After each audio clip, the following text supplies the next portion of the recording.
ठीक है। तो वैसे लेकिन अपन अलग से डाउट वो रखेंगे कि जब आपको डाउट के लिए कहा जाए उस समय आप पूछ लेना, उससे क्या क्लास डिस्टर्ब नहीं होगी ना, नहीं तो क्या आपस में फिर बातचीत चलती रहती है। ओके, तो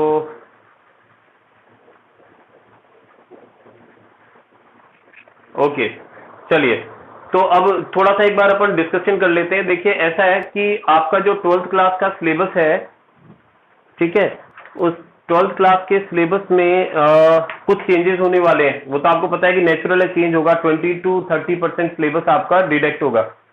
ठीक है, तो अब कोशिश अपन ये करेंगे वो चैप्टर्स पहले कराएं जिनको जो भाई चांसेस है कि वो डिडक्ट नहीं होंगे। तो मेरे हिसाब से जो जो आपका पहला वाला चैप्टर है सॉलिड स्टेट, तो एक्चुअली वो चैप्टर जो है ना बेटा दूसरे चैप्टर से लिंक्ड नहीं है, तो मे बी पॉसिबल वो चैप्टर हट सकता है और उसमें से बहुत कुछ हट सकता है। तो इसलिए मैं वाला चैप्टर फर्स्ट चैप्टर से स्टार्टिंग नहीं कर रहा हूं, मैं जो स्टार्ट कर रहा हूँ सेकंड चैप्टर से स्टार्ट कर रहा हूँ, सॉल्यूशन वाले चैप्टर से। ठीक है, ये जो चैप्टर है वैसे इसका कुछ पार्ट आपने 11th स्टैंडर्ड में पढ़ा है, इसलिए आपको प्रॉब्लम नहीं आएगी समझने में, और इजी चैप्टर भी है, तो इसलिए अपन उस चैप्टर से स्टार्ट करेंगे जिससे आप थोड़ा कंफर्टेबल फील कर सके। ठीक है, और सॉलिड स्टेट अब इसमें अपना वो डिसीजन आ जाएगा आरबीएससी का कि सॉलिड स्टेट हटाया है या नहीं हटाया है, या उसमें कुछ जो भी चेंजेस किए गए हैं वो हमें मिल जाएंगे, तो उसके बाद में फिर अपन वो ले लेंगे। ठीक है, एक second, one more student is there, उसको मैंने कनेक्ट कर, ओके चलिए अब देखते हैं। तो मैं सॉल्यूशन से स्टार्ट कर रहा हूं। ठीक है, तो अगर हम बात करते हैं बेटा सॉल्यूशन की, चलो एक चीज बता दूं, इसकी मैंने रिकॉर्डिंग भी ऑन कर दी है बेटा, ध्यान रखना। तो ये जो रिकॉर्ड होने के बाद में इस जो अपन सेशन ले रहे हैं ये रिकॉर्ड हो रहा है, और रिकॉर्ड होने के बाद आपका जो व्हाट्सएप ग्रुप है या जो मेरे पास व्हाट्सएप पर जुड़े हुए बच्चे, उनके पास में मैं इसका लिंक आपके पास शेयर कर दूंगा, तो इसको आप व्हाट्सएप पर दोबारा भी देख सकते हैं। जो आप क्लास अटेंड कर रहे हैं वो आपको दोबारा भी दिख जाएगी, एज इट इज रिकॉर्डिंग मिल जाएगी आपको। ठीक है, तो हम बात कर रहे हैं, ओके, तो we are talking about solution. तो हम सॉल्यूशन की बात कर रहे हैं। एक्चुअली सॉल्यूशन जो होता है जब हम उसे डिफाइन करते हैं तो सॉल्यूशन के लिए डेफिनेशन यूं दी जाती है कि इट इज होमोजीनियस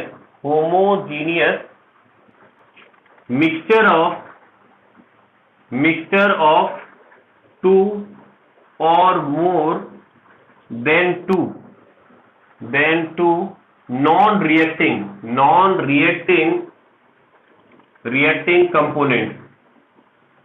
कंपोनेंट। ठीक है, दो या दो से ज्यादा जो नॉन रिएक्टिंग कंपोनेंट्स हैं, जो आपस में रिएक्शन नहीं करते हैं, ऐसे कंपोनेंट्स का जो मिक्सचर है, होमोजीनियस मिक्सचर, उसे हम सॉल्यूशन कहते हैं। तो यहां पर कुछ टेक्निकल वर्ड आए, एक बार मैं वो वर्ड बता देता हूं आपको। फर्स्ट इज होमोजीनियस और एक नॉन रिएक्टिंग कंपोनेंट। एक बार इस चीज को समझते हैं पहले ना, ताकि आगे और क्लियर है। देखिए होमोजीनियस आपने 11th स्टैंडर्ड में पढ़ा था। होमोजीनियस हम किसे कहते हैं? ऐसा मिक्सचर जिसके अंदर हर जगह कंपोजिशन आपको सेम मिले या केवल एक ही फेस दिखाई दे, उसे हम होमोजीनियस कहते हैं। सिंपल सा एग्जांपल लेता हूं मैं इसको समझने के लिए। जैसे हमारे पास में NaCl है, NaCl का हमने सॉल्यूशन ले लिया है, और दूसरी तरफ मैं यहां पर ले लेता हूं वाटर में सॉइल को ऐड कर दिया है मैंने। तो अगर आप NaCl को देखोगे ना तो आपको केवल एक ही कंपोनेंट दिखाई देगा। ठीक है, आपको एक ही कंपोनेंट दिखाई देगा और वो है केवल लिक्विड वाटर, क्योंकि ये होमोजीनियस है। NaCl यानी जो सॉल्ट का सॉल्यूशन है, नमक का जो सॉल्यूशन आएगा वो होमोजीनियस है। लेकिन अगर मैं सॉइल को ऐड करता हूं वाटर में तो वहां आपको दो फेजेस दिखाई देंगी। आपको सॉइल के पार्टिकल जो है वो भी नीचे बॉटम में सेटल डाउन हो जाएंगे, कुछ समय बाद वो भी अलग दिखाई देंगे, वाटर अलग दिखाई देंगे। तो ये हेट्रोजीनियस है। तो हम होमोजीनियस उसी को कंसीडर करते हैं जिसके अंदर जिसकी कंपोजिशन जो होती है हर जगह सेम हो, पार्टिकल इक्वली डिस्ट्रीब्यूटेड हो, यूनिफॉर्मली डिस्ट्रीब्यूटेड हो, उसे आप होमोजीनियस कहते हैं। दूसरा मैंने कहा non reacting component. Non reacting component से मेरा मतलब क्या है कि अगर आप दो कंपोनेंट को मिला के सॉल्यूशन बना रहे हैं तो वो आपस में रिएक्शन नहीं करनी चाहिए। जैसे फॉर एग्जांपल देखिए, आप अगर दो ऐसी चीजों को मिला रहे हैं जो रिएक्शन करके प्रेसिपिटेट बना रहे हैं तो उसे आप सॉल्यूशन नहीं कह सकते। हाँ, आपने NaCl को वाटर में डिसॉल्व किया तो नेचुरल है NaCl वाटर में डिसॉल्व हो गया, लेकिन वो रिएक्शन नहीं करेगा। अगर रिएक्शन नहीं करेगा तो इसका मतलब वो होमोजीनियस सॉल्यूशन बनाएगा नॉन रिएक्टिंग कंपोनेंट्स का। ठीक है, तो ये तो बात हुई है हमारे पास में किसकी? सॉल्यूशन की। अब अगर मैं सॉल्यूशन को डिवाइड करता हूं, देखिए सॉल्यूशन को आप दो पार्ट्स में डिवाइड करते हैं। Solution can be divided into two part. या टू कंपोनेंट्स हो सकते हैं इसमें। एक तो होता है आपके पास सॉल्यूट और दूसरा कंपोनेंट होता है सॉल्वेंट। ठीक है, सॉल्यूट कंपोनेंट आप किसको कहते हैं? अगर मैं बात करता हूं सॉल्यूट की, तो एक्चुअली सॉल्यूट किसे कहा जाता है? सॉल्यूट उस कंपोनेंट को कहा जाता है जो लेस क्वांटिटी में प्रेजेंट है। ठीक है, जो लेस क्वांटिटी में है, तो प्रेजेंट इन लेस क्वांटिटी, जो कम क्वांटिटी के अंदर है उसे आप सॉल्यूट कहेंगे। दूसरा सॉल्वेंट की अगर बात करें तो सॉल्वेंट वो है जो कि प्रेजेंट इन ग्रेटर क्वांटिटी, जो ग्रेटर क्वांटिटी के अंदर प्रेजेंट है क्वांटिटी। ठीक है, चलिए मैं आपसे एक एग्जांपल पूछता हूं, ठीक है, उसका आप मुझे आंसर बताना। जो अगर मान लीजिए मैं 10 ग्राम NaCl को और 100 ग्राम वाटर में ऐड करता हूं, तो इन दोनों में आप डेफिनेटली बता सकते हैं कि इसमें NaCl जो है वो क्या है और वाटर क्या है। तो अब इसमें बताना बेटा सॉल्यूट और सॉल्वेंट क्या होगा? Anybody can. ओके ठीक है, चलो मैं एक काम करेंगे, नेक्स्ट टाइम अपन ना एक एक इंडिविजुअल पूछ लेंगे। ठीक है, कोई दिक्कत नहीं। सही कहा आपने कि NaCl सॉल्यूट है और वाटर सॉल्वेंट है। अब एक केस और मैं ले रहा हूं, अब जरा इसको चेंज करता हूं। अब मैं यहां पर 100 जो है 100 ग्राम तो मैं ले लेता हूं NaCl। ठीक है, और इस 100 ग्राम में मैं क्या करता हूं 10 ग्राम वाटर को ऐड कर देता हूं। ठीक है, अब इस केस में समझो आप, अब यहां पर मैंने उल्टा कर दिया है, मैंने 100 ग्राम NaCl लिया है, 10 ग्राम वाटर लिया है। तो अब हमारे पास सॉल्वेंट क्या है और सॉल्यूट क्या है? तो यहां पर जो वाटर है 10 ग्राम, ध्यान रखना ये लेस क्वांटिटी में है। ठीक है, और जो 100 ग्राम NaCl है वो ग्रेटर क्वांटिटी में है। तो अब यहां वाटर सॉल्यूट हो गया और 100 ग्राम NaCl सॉल्वेंट हो गया। तो ये ध्यान रखें कि कोई जरूरी नहीं है कि आपके पास हमेशा लिक्विड सॉल्वेंट होता है। सॉल्वेंट आप उसे कहते हैं जो सॉल्यूशन में ग्रेटर क्वांटिटी के अंदर हो, जो ज्यादा क्वांटिटी के अंदर हो, उसे आप सॉल्वेंट कहेंगे। और जो कम क्वांटिटी में है उसको आप क्या कहेंगे? सॉल्यूट कहेंगे। और वैसे भी इसको याद रखने का तरीका देखो, एक सिंपल है। सॉल्यूट में अगर नंबर ऑफ लेटर्स देखते हैं आप कितने, 1 2 3 4 5 6 लेटर्स हैं। ठीक है, और इसमें देखते हैं तो आप 7 लेटर्स हैं। ठीक है, तो जिसमें नंबर ऑफ लेटर्स ज्यादा है वो ज्यादा क्वांटिटी में होता है सॉल्वेंट, और जिसमें नंबर ऑफ लेटर्स कम है वो कम क्वांटिटी के अंदर होता है सॉल्यूट। तो ऐसे अगर किसी को याद नहीं रहता हो तो इसको इजीली याद रख सकता है। ठीक है, अब यहां एक चीज और ध्यान रखनी है कि इसको लिखने की जरूरत नहीं है, बाद में आप फुर्सत से जब आपको रिकॉर्डिंग मिल जाएगी आपके पास, मैं व्हाट्सएप कर दूंगा इसको। ठीक है, तो उसमें से आप नोट डाउन कर लेना, आप जैसा भी लिखना चाहें। तो अभी मैं कंटिन्यू चल रहा हूं। ठीक, तो अब मुझे एक बात बताएं कि ओके, तो मुझे बताएं कि इस जो सॉल्यूशन के अंदर एक सॉल्यूट है एक सॉल्वेंट है, तो किसी भी सॉल्यूशन की फिजिकल स्टेट को कौन डिसाइड करता है? तो बेटा इसमें एक ऑप्शन और आता है अपने पास, रेज हैंड का ऑप्शन आता है।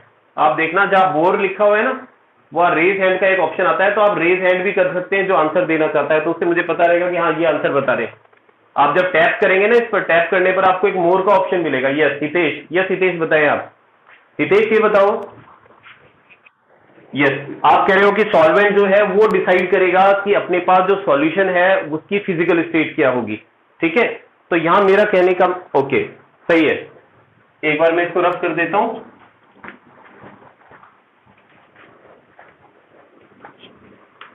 चलिए, रफ करने के बाद अब अपन यहां देखते हैं कुछ एग्जाम्पल। जैसे यहां मैं ले रहा हूं सॉल्वेंट, ठीक है, और यहां मैं ले रहा हूं एक सेकेंड, कैसे मतलब इसको लोग टाइप्स ऑफ सॉल्यूशन ले लेते हैं। टाइप्स ऑफ सॉल्यूशन, अगर मैं सॉल्यूशन के टाइप देखता हूं तो जैसे मैंने कहा सॉल्वेंट की फिजिकल स्टेट के बेस पर, based on physical state of solvent, solvent की फिजिकल स्टेट पर बेस्ड आप सॉल्यूशन को 3 पार्ट्स में डिवाइड करते हैं। ये लिखा मैंने सॉल्यूशन और इसके मैंने 3 पार्ट कर दिए। पहला मैंने कर दिया पहला लिक्विड सॉल्यूशन, ओके। सेकंड है हमारे पास solid solution and third is gaseous solution. ठीक है, तो 3 तरह के सॉल्यूशन हो गए, लिक्विड सॉल्यूशन, सॉलिड सॉल्यूशन और गैसियस सॉल्यूशन। अब यहां पर हम लिक्विड सॉल्यूशन किसे कहेंगे? लिक्विड सॉल्यूशन हम उसे कहेंगे जिसमें सॉल्यूट जो है ना, solute is in liquid state, liquid state, जिसमें सॉल्यूट जो है वो लिक्विड स्टेट के अंदर है, वो सारे सॉल्यूशन लिक्विड सॉल्यूशन होंगे, क्योंकि सॉल्यूट ग्रेटर क्वांटिटी में होता है, और अगर सॉल्यूट लिक्विड स्टेट में हुआ तो नेचुरल है। यस बोलो बेटा। हाँ अच्छा, हाँ सॉरी सॉल्वेंट है, हाँ ठीक है बेटा, थैंक यू। तो अपन ये कह रहे हैं कि solvent is in liquid state, जिसमें सॉल्वेंट लिक्विड स्टेट के अंदर है, ठीक है, वो सॉल्यूशन आपके पास में क्या होगा? लिक्विड सॉल्यूशन होगा, क्योंकि जो सॉल्वेंट होता है वो ग्रेटर क्वांटिटी के अंदर होता है। जबकि दूसरे की अगर हम बात करते हैं सॉलिड सॉल्यूशन, तो सॉलिड सॉल्यूशन जो है उसे कहेंगे जिसमें सॉल्वेंट जो है, solvent is in solid state, जहां सॉल्वेंट जो है वो सॉलिड स्टेट के अंदर है। और तीसरा हम ले रहे हैं गैसियस, तो गैसियस की बात करें तो इसमें भी सॉल्वेंट जो है वो solvent is in gaseous state, gaseous state. तो अब देखो, अब यहां कुछ एग्जांपल लेता हूं मैं, जैसे पहला इसका एग्जांपल ले रहा हूं मैं, जिसमें आपके पास में सॉल्वेंट जो है वो लिक्विड है, एक तरफ तो मैं सॉल्वेंट लिख रहा हूं, सॉल्वेंट, और एक तरफ सॉल्यूट लिख रहा हूं, और बराबर में सॉल्यूशन लिख रहा हूं, ठीक है। अब कुछ एग्जांपल ले रहा हूं मैं, तो मुझे एक ऐसा एग्जांपल बताएं जिसमें, अब हमें ये तो पता है कि हमें जो सॉल्वेंट है उसको लिक्विड में ही रखना है, ठीक है, और मैं सॉल्यूट की स्टेट चेंज करूंगा, तो जैसे लिक्विड, जैसे एग्जांपल हम ले लेते हैं यहां पर वाटर प्लस NaCl, ठीक है। तो वाटर प्लस NaCl में आप देख सकते हैं इनसे बनने वाला जो सॉल्यूशन है, ठीक है, वो हमारे पास में क्या होगा? NaCl सॉल्यूशन, ये लिक्विड सॉल्यूशन होगा कि अगर आप थोड़े से NaCl को वाटर में डिसॉल्व कर देते हैं तो। दूसरा एग्जांपल जो है हमें देखना है जिसमें आपके पास वाटर जो है वो तो सॉल्वेंट है, लेकिन अब हमारे पास सॉल्यूट कोई जरूरी नहीं है ना सॉलिड हो, सॉल्यूट भी लिक्विड हो सकता है। जैसे वाटर में अगर मैं यहां पर मिला देता हूं एल्कोहल, तो आपने देखा होगा वाटर में एल्कोहल को ऐड किया जाता है, तो ये दोनों ही लिक्विड हो गए, तो हम इसे कह सकते हैं ना लिक्विड का लिक्विड में सॉल्यूशन हो गया, लिक्विड का लिक्विड में सॉल्यूशन।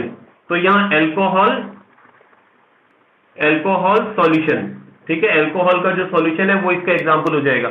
और ऐसा भी हो सकता है कि वाटर जो है उसमें हम गैस को ऐड कर दें, ठीक है, गैस की फॉर्म में, जैसे आप CO2 गैस को ऐड कर दो वाटर के अंदर, तो ये इसका एग्जांपल हो सकता है सोडा वाटर।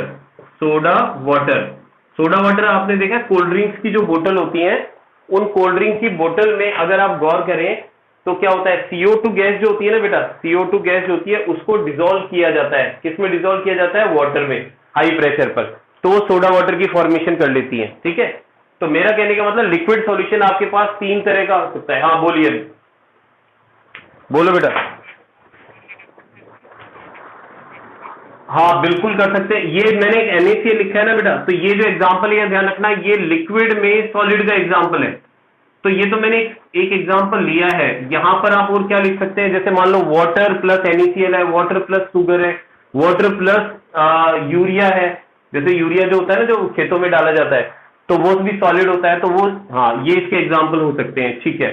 और जैसे मैंने यहाँ वाटर प्लस एल्कोहल लिखा है, तो यहाँ कोई जरूरी नहीं है कि एल्कोहल ही हो, वाटर के अंदर जो जो चीजें जो लिक्विड डिसॉल्व हो जाते हैं। एक मुझे और कोई ऐसा एग्जांपल बता दो आप, जैसे सेकंड का कोई ऐसा एग्जांपल बताएं जिससे वाटर में एल्कोहल के अलावा और कुछ डिसॉल्व कर रहे हैं अपन, कोई लिक्विड डिसॉल्व हो जाता है, कोई याद आ रहा है आपको ऐसा एग्जाम्पल जिसमें वाटर में एल्कोहल जो है उसके अलावा और कुछ भी डिसॉल्व हो सकता है?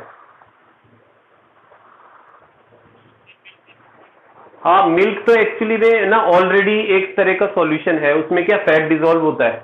हाँ अब ये हो सकता है फिनाइल, देखा है आपने फिनाइल, ठीक है, जो पोछा लगाते हैं जिसके अंदर, तो वाटर के अंदर अपन फिनाइल को डिसॉल्व करके पोछा लगाते हैं। हाँ लेमन हो सकता है, लेमन में जैसे सिट्रिक एसिड होता है, तो सिट्रिक एसिड को अपन उसके अंदर डिसॉल्व करते हैं, वो लिक्विड फॉर्म में है वहां पर, ठीक है। तो मतलब और भी बहुत सारे एग्जाम्पल हो सकते हैं, लेकिन ये अपने पास सिंपल से एग्जाम्पल अपन ने ले लिए हैं, ठीक है। लेकिन इन सब की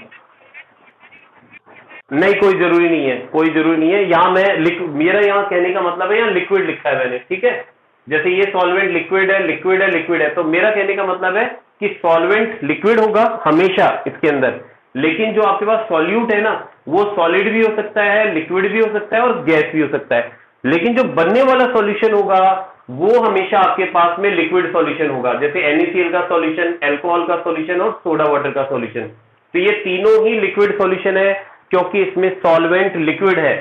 ओके, अब आ जाते हैं अपन सेकंड एग्जांपल में। तो सेकंड एग्जांपल में आप देखो सॉलिड सॉल्यूशन की बात कर रहे हैं हम। तो सॉलिड सॉल्यूशन के अंदर क्या है कि हमारे पास एक तो सॉल्वेंट है, एक सॉल्यूट है और इससे हम बनाएंगे सॉल्यूशन, ठीक है।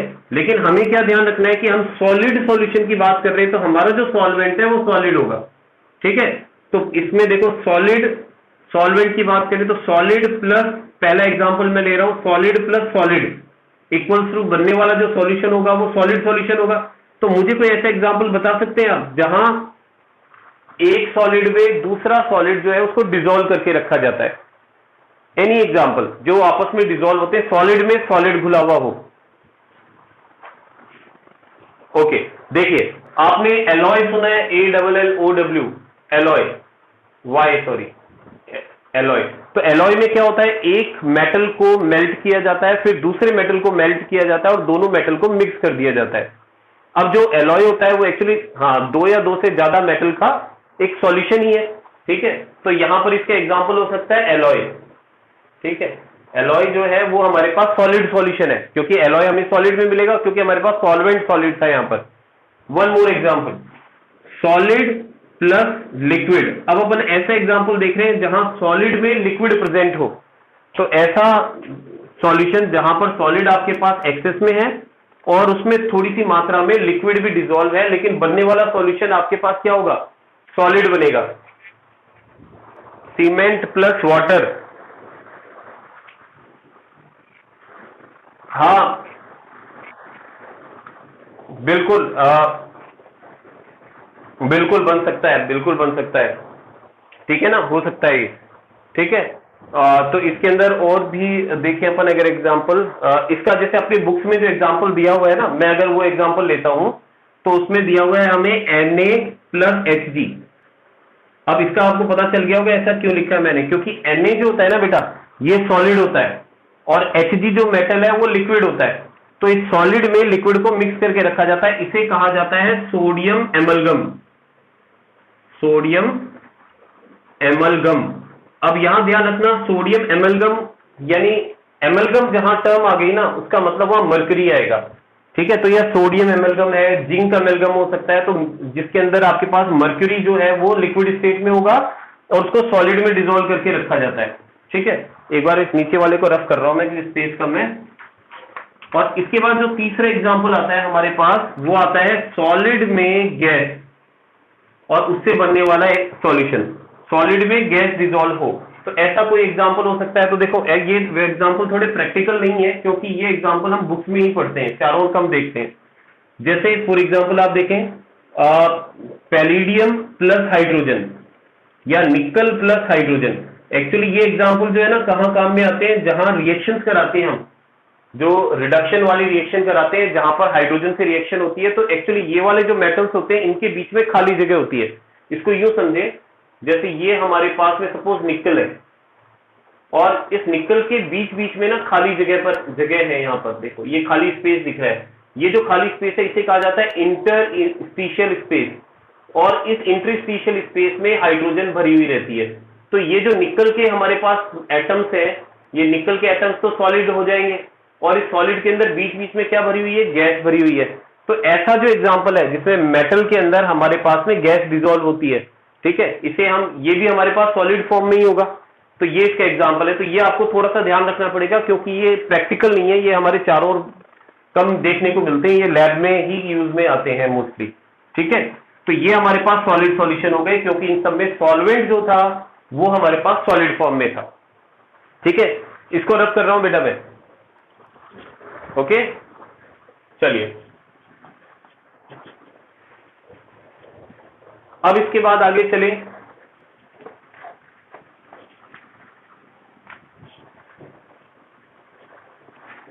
और थर्ड टाइप ऑफ सॉल्यूशन जो है हमारा वो है gaseous solution. Third is gaseous solution. तो देखो जैसा नाम से ही पता चल रहा है गैसियस सॉल्यूशन, इसका मतलब यहां पर जो सॉल्वेंट होगा आपके पास, ठीक है, solvent is in gaseous state. Gaseous state, हमारा सॉल्वेंट जो है वो गैसियस स्टेट में होगा। तो यहां पर हम देखते हैं सॉल्वेंट प्लस सॉल्यूट और इक्वल्स टू सॉल्यूशन, ठीक है। चलिए, तो सॉल्वेंट में हम देखें, सबसे पहले हमारे पास में हो सकता है liquid solvent, sorry solvent gaseous ही होगा ना, तो ये तो गैस, गैस और गैस। ये ग्रीन कलर दिख रहा है क्या? मेरे ख्याल में कम है विजिबल ये ग्रीन, है ना, ब्लैक से ही लिखें ज्यादा बेटर है। ओके, और अब सॉल्यूट की बात करें तो देखो गैस में सॉलिड को डिसॉल्व कर सकते हैं, गैस में गैस को डिसॉल्व कर सकते हैं, और गैस में लिक्विड को डिसॉल्व कर सकते हैं, लेकिन बनने वाला सॉल्यूशन हमारा क्या होगा? गैसियस ही होगा। अब कोई ऐसा एग्जांपल हम देखें जहां पर गैस ज्यादा है जिसमें सॉल्यूट लेस क्वांटिटी के अंदर डिसॉल्व है। तो देखो आपने देखा होगा कि जब आप कैम्फर को गर्म करते हैं, कैम्फर मतलब जो कपूर होता है ना, कपूर को गर्म करते हैं, तो इसमें ध्यान रखना कैम्फर, कैम्फर इन एयर, तो ये इसका एग्जांपल हो सकता है, ठीक है। एयर में कैम्फर को गर्म कर रहे हैं, या फिर आप आयोडीन जो होता है, आयोडीन सॉलिड होता है, आप इसको जब हीट करते हैं तो ध्यान रखना आयोडीन सीधे वेपर बना लेता है। तो ये जो एग्जांपल है ना, ये ध्यान रखना सॉलिड में गैस में सॉलिड प्रेजेंट है। अगर मैं बात करूं गैस में गैस, तो गैस में गैस का एग्जांपल बताएंगे बेटा, बहुत कॉमन एग्जांपल है ये, तो सबको आता है। बताए, देखें, रेज हैंड करके बता सकते हैं कौन बता रहे? गैस में गैस का सॉल्यूशन कोई भी एक, बिल्कुल, और है ऑलरेडी मिक्स। एयर इसका एग्जांपल है सबसे बढ़िया भाई। एयर में, हाँ, एयर में क्या होता है, नाइट्रोजन जो है वो 78% है, और प्लस ऑक्सीजन जो है वो हमारे पास 21% है। तो इसका मतलब इससे मिलकर के ही तो एयर बनी है, बाकी अदर गैसेज है बहुत कम है। तो एयर इसका सबसे बढ़िया एग्जांपल है। नाइट्रोजन में ऑक्सीजन डिसॉल्व है, तो नाइट्रोजन गैसेज स्टेट में है जो एक्सेस में है। ओके, अब देखिए गैस में लिक्विड, गैस में लिक्विड, तो आप देखिए इसमें सबसे बढ़िया एग्जांपल, ये भी कॉमन एग्जांपल, बिल्कुल, वाटर वेपर इसका एग्जांपल हो सकता है, ठीक है। वाटर वेपर हो सकता है, क्लाउड हो सकते हैं, वेपर, ठीक है, और क्लाउड हो सकता है। क्लाउड भी एक तरह से वाटर वेपर ही तो है भाई। क्लाउड में क्या होता है, एयर में वाटर की ड्रॉपलेट्स जो होती हैं वो सस्पेंड। एक सेकेंड, एक कॉल आ रहा है, मैं एक कॉल अटेंड करके अभी कनेक्ट कर। हेलो, हेलो, हाँ, नहीं अभी तक तो मैंने नहीं देखा, लेकिन क्या देख लिएगा तुमने result?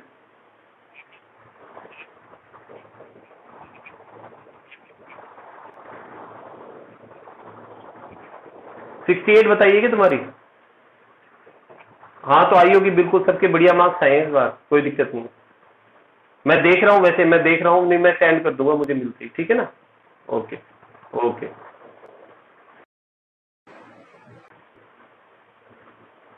Okay, yes, am I audible to you बेटा? ओके, हाँ, बीच में क्या कॉल आ गया था? अच्छा, वो कॉल भी सुन रही थी क्या आपको, जिसकी कॉल आई थी, कोई बात कर रहा था मैं? अच्छा, म्यूट हो गया था, ठीक है, ठीक है। नहीं वो क्या, ये इसका एक तरह से ट्रायल भी हो जाएगी ना कि भाई अगर अब कॉल आती है तो मैं बात करता हूँ तो होल्ड पे करूँ या नहीं करूँ, या वैसे मेरी आवाज भी जाएगी तुम तक, ठीक है। चलिए, तो अब हम बात कर रहे थे यहाँ पर, ये मैंने एग्जांपल बता दिए, तो आई थिंक इसके अंदर प्रॉब्लम नहीं होगी, बिल्कुल बेसिक है। यहां से जो क्वेश्चन पूछा जाता है इस टॉपिक में से, ध्यान रखना बेटा, 1 मार्क्स का क्वेश्चन पूछा जाता है, जिसमें आपको ना एग्जाम्पल दे दिया जाता है। जैसे आपको कह दिया जाए इस तरह से कि give an example of solution in which solvent is gas and solute is solid. तो एक ऐसा कोई एग्जाम्पल दे जहां पर सॉल्वेंट तो गैस है और सॉलिड जो है वो सॉल्यूट जो है वो सॉलिड फॉर्म में है। या फिर आपसे पूछ सकते हैं कि जो आपके पास ये है water vapour is an example of what type of solution, किस तरह के सॉल्यूशन का एग्जांपल है। तो ये वाटर वेपर हमें पता है इस तरह गैसियस सॉल्यूशन का एग्जांपल है, जहां पर सॉल्वेंट गैसियस है और सॉल्यूट जो है वो लिक्विड फॉर्म के अंदर होता है, ठीक है। चलिए थोड़ा सा और आगे चलते हैं। ये बिल्कुल बेसिक था, अब धीरे धीरे बढ़िया चीज स्टार्ट हो जाएगी इसमें। आगे न्यूमेरिकल बेस चैप्टर। हाँ, हाँ बेटा, repeat repeat, what are you saying, वापस रिपीट करें।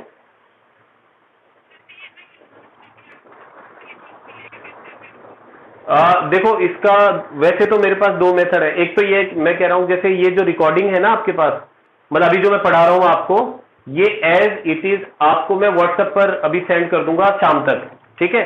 तो आपको करना क्या है कि जो ये इसके व्हाट्सएप उसका लिंक आएगा ये यूट्यूब का, तो जब आप इसको चलाओगे ना तो उसमें नेचुरल है कि आप जैसे जहां पॉज करके और फिर नोट में साइड में हो रहा हूं बीच में वहां पॉज कर लेना उसको, तो आप उसको नोट्स में लिख लेना। बाकी मैं नोट्स आपको पीडीएफ भी प्रोवाइड कर दूंगा, ठीक है। ओके, सुन रहे हो बेटा? ठीक है, तो एक काम कर लेंगे, चलो ऐसा ज्यादा बेटर रहेगा कि ये तो पढ़ा ही रहा हूं मैं, बाकी नोट्स आप चाहे तो वैसे भी लिख लेना। बाकी मैं इसके पीडीएफ जो है ना वो पीडीएफ मैं आज शाम तक नहीं तो कल तक मैं आपको इस चैप्टर के नोट्स प्रोवाइड कर दूंगा, पूरे चैप्टर के करा देंगे आपको प्रोवाइड, ठीक है। हाँ वो बेटर रहेगा, ठीक है। चलिए अब देखिए इसके बाद में अगर हम बात करें टाइप्स ऑफ सॉल्यूशन की। अब सॉल्यूशन को आप आगे भी क्लासिफाई करते हैं और कितने टाइप्स में डिवाइड कर सकते हैं। बिल्कुल सिंपल सिंपल क्लासिफिकेशन देख रहे हैं इसके। सबसे पहला होता है हमारे पास सॉल्यूशन का टाइप जो है जिसे हम कहते हैं बाइनरी सॉल्यूशन। बाइनरी सॉल्यूशन, तो बेटा कोई आइडिया है आपको बाइनरी सॉल्यूशन किसे कहते हैं? कोई बता सकता है बाइनरी सॉल्यूशन क्या होगा? देखिए अगर मैं बात कर रहा हूं बाइनरी की, तो बाइनरी का मतलब होता है 2, ठीक है। तो अगर आपके पास किसी सॉल्यूशन में 2 कंपोनेंट है, ठीक है, उसे आप बाइनरी सॉल्यूशन बोलेंगे। तो आप ध्यान रखें solution having 2 component, having 2 component.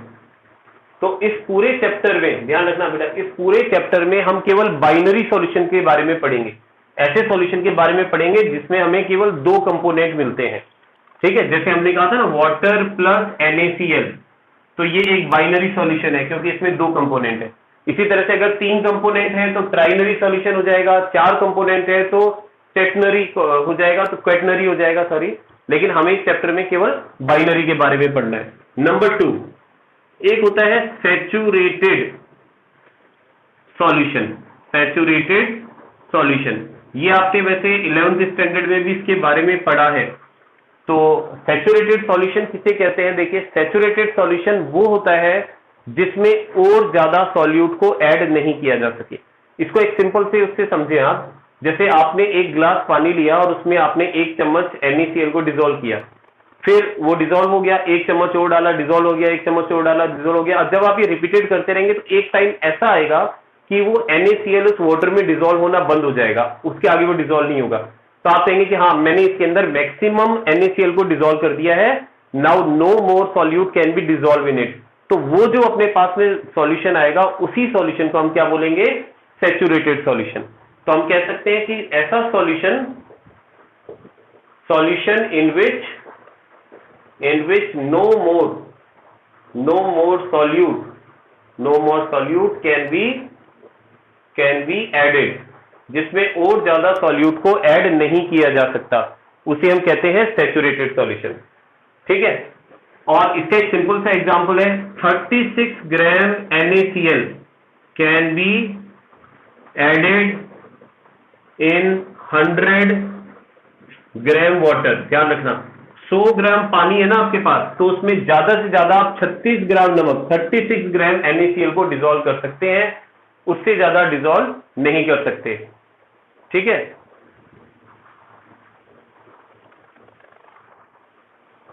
Okay, अब देखें इसके बाद, तो ये हो गया हमारे पास सैचुरेटेड सॉल्यूशन। नंबर 3 इसके बाद आता है अनसैचुरेटेड सॉल्यूशन। तो अगर हम बात करें अनसैचुरेटेड सॉल्यूशन की, तो अब इसका अपोजिट हो जाएगा अनसैचुरेटेड, यानी वो सॉल्यूशन जिसमें आप और ज्यादा सॉल्यूट को डिसॉल्व कर सकते हैं, ठीक है। तो इसमें हम कहेंगे solution in which more solute can be added. ऐसा सॉल्यूशन जिसमें और ज्यादा सॉल्यूट को ऐड किया जा सके, उसे हम क्या कहते हैं? अनसैचुरेटेड सॉल्यूशन, ठीक है। अब इसका एग्जांपल क्या हो सकता है? देखो इसका एग्जांपल कोई भी हो सकता है, क्योंकि हमें क्या करना है, जैसे सैचुरेटेड में हमें पता है 36 ग्राम डिसॉल्व कर सकते हैं। तो अगर मान लो मैं 20 ग्राम NaCl को डिसॉल्व कर रहा हूं, NaCl इन 100 ग्राम वाटर, ठीक है, तो नेचुरल है कि ये वाला जो सॉल्यूशन है ये क्या होगा, ये सॉल्यूशन अनसैचुरेटेड होगा, क्योंकि अब मैं 20 ग्राम से ज्यादा डिसॉल्व कर सकता हूं, क्योंकि अभी हमने कहा कि हम मैक्सिमम 36 ग्राम डिसॉल्व कर सकते हैं। तो अगर 36 ग्राम तक डिसॉल्व कर रहा हूं तो सैचुरेटेड, और 36 ग्राम से कम है तो यानी और डिसॉल्व किया जा सकता है, इसका मतलब वो क्या है, अनसैचुरेटेड है। फिर एक नंबर 4 आता है super saturated, super saturated solution, super saturated solution. अब जहां सुपर सैचुरेटेड आ गया, सुपर सैचुरेटेड का मतलब है ऐसा सॉल्यूशन जो सैचुरेटेड से ज्यादा डिसॉल्व, जिसमें हम NaCl को डिसॉल्व कर सकते हैं। तो यहां हम कह सकते हैं solution in which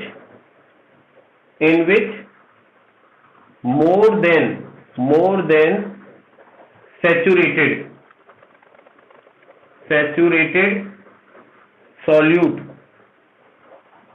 solute can be dissolve. अब मेरी बात को ध्यान से समझना, अभी मैंने कहा कि सैचुरेटेड में अपन जो मैक्सिमम डिसॉल्व कर सकते हैं उससे ज्यादा डिसॉल्व नहीं कर सकते, ठीक है। तो अब यहां मेरा कहने का मतलब यह है, तो सुपर सैचुरेटेड में फिर कैसे डिसॉल्व करेंगे? तो आप में से कोई मुझे बता सकता है? मेरी बात को ध्यान से समझना, मैं ये कह रहा हूं कि सैचुरेटेड सॉल्यूशन वो होता है जिसमें आप मैक्सिमम डिसॉल्व कर देते हैं, उससे ज्यादा डिसॉल्व नहीं किया जा सकता। और सुपर सैचुरेटेड को मैं कह रहा हूं कि अपन सैचुरेटेड से ज्यादा डिसॉल्व कर सकते हैं। तो एक तरफ तो मैं कह रहा हूं कि सैचुरेटेड में अपन और ज्यादा डिसॉल्व नहीं कर सकते, दूसरी तरफ सुपर सैचुरेटेड में उससे ज्यादा डिसॉल्व कर रहा हूं। तो सुपर सैचुरेटेड में अपन ज्यादा कैसे डिसॉल्व करेंगे? तो do you have any idea how can we add little more amount? हाँ बिल्कुल, हीट, बिल्कुल सही कहा बेटा।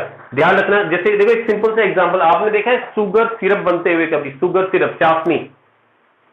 एक्चुअली क्या होता है, आप वाटर में जब चीनी को डिसॉल्व करना स्टार्ट करेंगे ना, तो चीनी डिसॉल्व होना स्टार्ट होती जाएगी, फिर एक टाइम ऐसा आएगा कि इस टेम्परेचर पर, हमारे चारों जो टेम्परेचर है उसमें आप फिर और ज्यादा चीनी डिसॉल्व नहीं कर पाएंगे।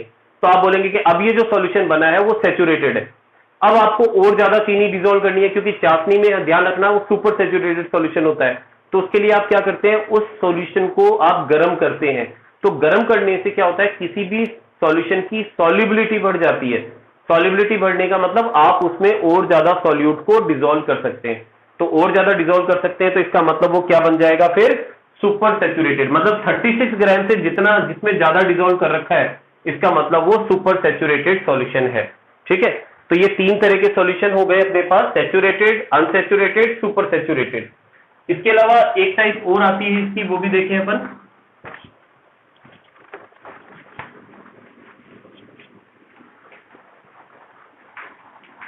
देखिए इसके बाद एक आता है हमारे पास में डाइल्यूट सॉल्यूशन, सॉल्यूशन, और एक आता है कंसंट्रेटेड सॉल्यूशन, कंसंट्रेटेड सॉल्यूशन, ठीक है। तो देखो अगर हम बात करते हैं डाइल्यूट सॉल्यूशन की, तो डाइल्यूट का मतलब होता है जिसमें सॉल्वेंट बहुत ज्यादा मात्रा में, बहुत ज्यादा एक्सेस के अंदर है। तो ध्यान रखना, वो सॉल्यूशन जिसमें solvent is in excess, solvent को बहुत ज्यादा रखे, मतलब जैसे आप NaCl में पानी मिला रहे हैं, लेकिन अगर आपने पानी बहुत ज्यादा मिला दिया तो आप बोलेंगे डाइल्यूट है। आपने लैब में देखा होगा कुछ बॉटल्स पर, केमिस्ट्री लैब में अगर आप गए हैं तो आपने देखा कुछ बॉटल्स पर डाइल्यूट लिखा होता है और कुछ पर कंसंट्रेटेड लिखा होता है। तो जहां डाइल्यूट लिखा होता है ना बेटा, इसका मतलब उसमें पानी ज्यादा है, ठीक है। और जहां कंसंट्रेटेड लिखा रहता है, तो ध्यान रखना कंसंट्रेटेड वो होता है जहां पर सॉल्वेंट जो होता है, solvent is not in excess, मतलब सॉल्वेंट होता तो है लेकिन बहुत ज्यादा मात्रा में नहीं होता है, ठीक है। अब यहां पर एक छोटा सा एग्जांपल दे रहा हूं, जैसे मान लीजिए अगर आप 20 ग्राम NaCl को अगर आप 1000 ml में डिसॉल्व कर रहे हैं, और दूसरी जगह 20 ग्राम NaCl को ही आप क्या कर रहे हैं, 10,000 ml में डिसॉल्व कर रहे हैं, तो आपसे पूछा जाए कि बताओ कौन से सॉल्यूशन की कंसंट्रेशन ज्यादा है और कौन से सॉल्यूशन की कंसंट्रेशन कम है? तो आप कहोगे ये वाला जो सॉल्यूशन है, ठीक है, ये जो सॉल्यूशन है ध्यान रखना इसकी कंसंट्रेशन कम है, ज्यादा है, ठीक है। तो ये क्या है, कंसंट्रेटेड है, क्योंकि इसमें ना सॉल्यूट जो है वो 1000 ml में घुला हुआ है, जबकि यहां पर सॉल्यूट जो वही सॉल्यूट जो है वो 10,000 ml में घुला हुआ है, और ये वाला जो है ये डाइल्यूट हो जाएगा। मतलब मोटे तौर पे बोले ना, जिसमें पानी ज्यादा है वो डाइल्यूट है, जिसमें पानी कम है वो कंसंट्रेटेड है। गाढ़ा जो है वो कंसंट्रेटेड है, जो कम गाढ़ा है वो डाइल्यूट है। ठीक है, मोटे तौर पर आप ऐसे ध्यान रख सकते हैं इस चीज को। तो ये तो हो गया कंसंट्रेटेड और डाइल्यूट वाला। अब एक और आता है इसमें सॉल्यूशन, जिसे कहते हैं अपन एक्वस। ठीक है, एक्वस। तो एक्वस सॉल्यूशन जहां आ जाए ना बेटा, ध्यान रखना, एक्वस टर्म का मतलब ही एक्वा से लिया गया है। और आपको पता है कि एक्वा का मतलब क्या होता है? एक्वा का मतलब होता है वाटर। तो अगर आप कोई भी सॉल्यूशन वाटर को सॉल्वेंट मान करके बनाते हैं तो उसे अपन एक्वस सॉल्यूशन कहते हैं। तो ध्यान रखना, if water is present as solvent, अगर वाटर जो है वो सॉल्वेंट की फॉर्म में प्रेजेंट है तो ऐसे सॉल्यूशन को आप एक्वस सॉल्यूशन कहते हैं। ठीक है, ठीक है बेटा। एक तो ना आप इसमें थोड़ा चैट वैट कम ही किया करो, क्योंकि चैट करोगे तो फिर वो क्लास पूरी डिस्टर्ब होती है। हमारे बीच में चैट फोन कर रहे हैं, वैसे पता चल जाता है चैट के बारे में। वन चैट, मैथ भी पढ़ रहा हूं भाई। ठीक है भाई, मैथ पढ़ रहा है यार, पढ़, कोई बात नहीं। ठीक है, लेकिन बाद में फोन कर लेना दोस्त को। ठीक है बेटा, कोई इश्यू नहीं। लेकिन मेरा कहने का मतलब, यहाँ जितनी देर बेटा आप क्लास रहे ना, थोड़ा सीरियसली, जैसे अपन क्लास में पढ़ते हैं ना, बिल्कुल वैसे पढ़ो, तो इंटरेस्ट भी आएगा अपन को पढ़ने में। ठीक है, ओके। तो मैंने यहां पर आपको टाइप ऑफ सॉल्यूशन बता दिए, कितने तरह के हमारे पास में सॉल्यूशन पॉसिबल है, कितने तरह के सॉल्यूशन होते हैं। आगे चलते हैं थोड़ा सा, और इसको रफ कर देता हूं मैं।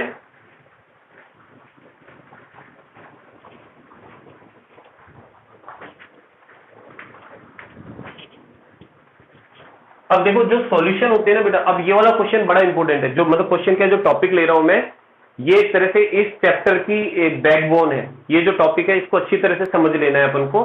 इसमें से छोटे क्वेश्चंस भी आते हैं, और आगे फिर यही टॉपिक जो अपन एलोबरेट करके समझाएंगे।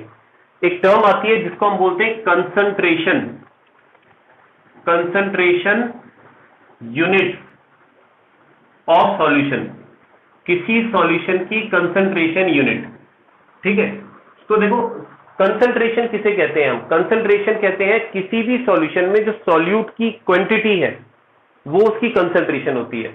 अगर सॉल्यूट की क्वांटिटी ज्यादा है तो हम कहेंगे कंसंट्रेशन ज्यादा है, और सॉल्यूट की क्वांटिटी कम है तो हम बोलेंगे कि जो हमारे पास में सॉल्यूट है उसकी कंसंट्रेशन कम है। तो ध्यान रखना, मैं कंसंट्रेशन लिख देता हूं यहां पर। क्या है कंसंट्रेशन? जो होती है हमारे पास, इट इज द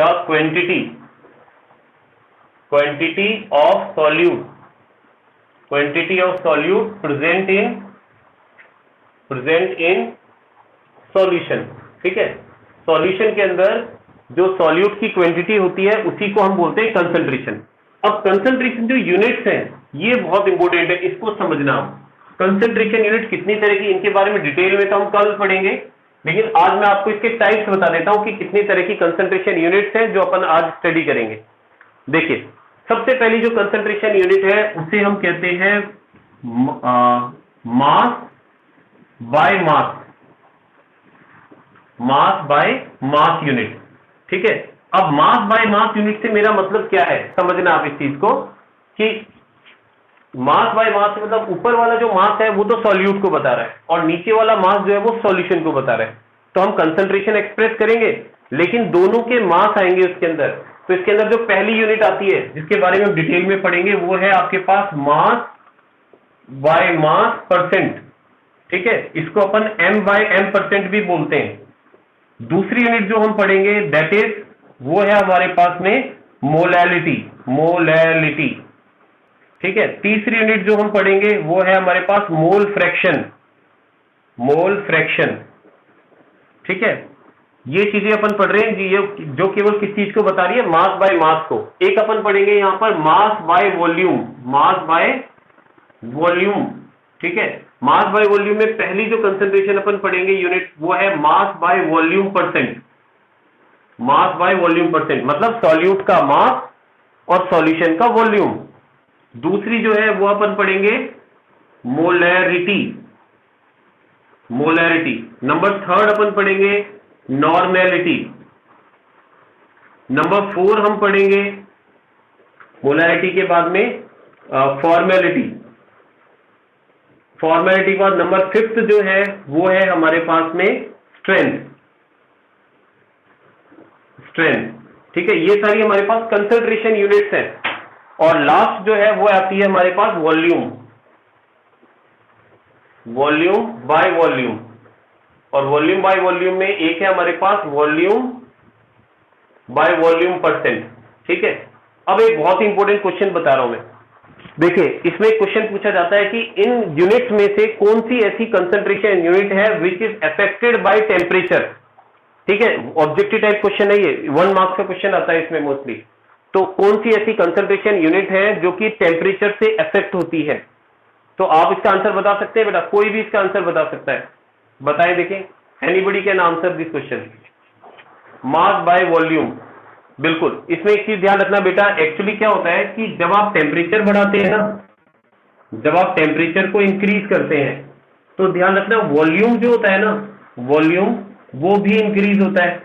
और अगर वॉल्यूम इंक्रीज होगा तो नेचुरल है कि जो अपने पास टेम्परेचर का इफेक्ट है अगर वॉल्यूम पर पड़ा तो जहां जहां वॉल्यूम है वो सब इफेक्ट होगा। तो आप देख सकते हैं इसमें हमारे पास में मास बाय वॉल्यूम में यहां वॉल्यूम है, वॉल्यूम है। मोलैरिटी के अंदर भी वॉल्यूम आता है, जब हम फॉर्मूला लिखेंगे इसका, नॉर्मेलिटी में भी आता है, इसमें सब में वॉल्यूम आता है। तो ये सब जो है वो टेम्परेचर से इफेक्ट होंगे। और साथ साथ ये भी है वॉल्यूम बाय वॉल्यूम, इसमें भी वॉल्यूम है, ये भी टेम्परेचर से इफेक्ट होंगे। तो ध्यान रखना ये दो ऐसी यूनिट्स है जो कि टेम्परेचर से इफेक्ट होती है, ठीक है ना। ये दोनों यूनिट जो है ये अफेक्टेड बाय टेम्परेचर, ठीक है, टेम्परेचर से इफेक्ट होती है। और रीजन ध्यान रखना, क्योंकि रीजन इनमें वॉल्यूम आता है। लेकिन अगर मैं इसकी बात करता हूं मास बाय मास की, तो ध्यान रखना जब आप टेम्परेचर को बढ़ाते हैं, टेम्परेचर को बढ़ाते हैं तो मास जो होता है ना वो अनअफेक्टेड रहता है। अनअफेक्टेड, मास पर कोई फर्क नहीं पड़ता है टेम्परेचर का। अगर आप गर्म करेंगे तो भी उसका वजन उतना ही रहेगा, हाँ वॉल्यूम जरूर बढ़ जाएगा, ठीक है ना। तो मास जो है वो अनअफेक्टेड रहता है। इसलिए ये वाली जो यूनिट है, ये सारी यूनिट जो मैंने बताई हैं, दे आर अनअफेक्टेड,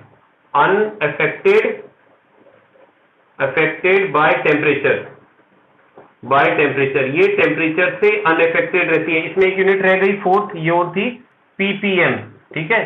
पार्ट्स पर मिलियन भी पढ़ेंगे हम इसके अंदर, पार्ट्स पर मिलियन, मोलैलिटी, मोल फ्रैक्शन और मास परसेंट, ये ऐसी यूनिट है जो कि टेम्परेचर से इफेक्ट नहीं होती है। तो ये बात समझ में आ गई बेटा आपको, ठीक है, कि ये वो यूनिट्स हैं जो टेम्परेचर से अफेक्ट नहीं होती क्योंकि इनमें वॉल्यूम नहीं है। और ये वाली जो यूनिट्स हैं ये वो यूनिट्स हैं जो टेम्परेचर से अफेक्ट होती है। टेम्परेचर बढ़ाने पर ये मोस्टली डिक्रीज हो जाती हैं क्योंकि इनमें वॉल्यूम आता है, ठीक है। तो ये मैंने यहां तक ले लिया है। एक्चुअली आज मैं क्या क्लास इतनी ही ले रहा हूं ना, कल से अपन थोड़ा सा और ज्यादा एक्स्ट्रा वो करेंगे क्योंकि आज मेरे को थोड़ा टाइम शेड्यूल करना था, ठीक है बेटा। तो इसका बेसिक्स मैंने करा दिया, कल अपन न्यूमेरिकल्स करेंगे। आप दूसरा ध्यान रखना कि कल जब अपन क्लास में बैठे ना तो एक तो कॉपीज लेके बैठना आप लोग, वैसे आज मेरे ख्याल में बैठे होंगे कॉपी लेके, तो कल अपन लोग न्यूमेरिकल्स करेंगे। तो यहाँ पर कुछ न्यूमेरिकल मैं कराऊंगा और कुछ मैं आपसे करवाऊंगा, ठीक है। तो कॉपी पेन वगैरह लेके जैसे बिल्कुल क्लास में बैठते हैं ना, बिल्कुल वैसे बिल्कुल सिंसियरली बैठे और फिर अपन न्यूमेरिकल साथ साथ करेंगे। एक न्यूमेरिकल मैं करूंगा, एक न्यूमेरिकल आपसे कराऊंगा और बहुत इजीली बढ़िया तरीके से आपके आंसर आएंगे, ठीक है। और आज की क्लास फिर अपन यहीं करते हैं, बाकी कल देखेंगे। और बाकी तो कोई दिक्कत नहीं, कोई इशू हुआ तो आप मुझसे पूछ सकते हैं बेटा, कुछ पूछना हो तो, कुछ कोई डाउट हो किसी को, कोई कंफ्यूजन हो, ठीक है। और यही टाइम रखें, आई थिंक इस टाइम में किसी को कोई प्रॉब्लम नहीं होनी चाहिए। कोई प्रॉब्लम है क्या बेटा इस टाइम में? किसी को प्रॉब्लम नहीं है ना प्रॉब्लम, ठीक है। और वैसे तो आज क्लास के अंदर मुझे काफी बच्चे दिख रहे हैं, कोई इशू नहीं है। बाकी अभी तो जैसे आप पर डिपेंड कर रहा है, कोई दिक्कत नहीं है, जितने बच्चे अटेंड कर रहे हैं नो प्रॉब्लम।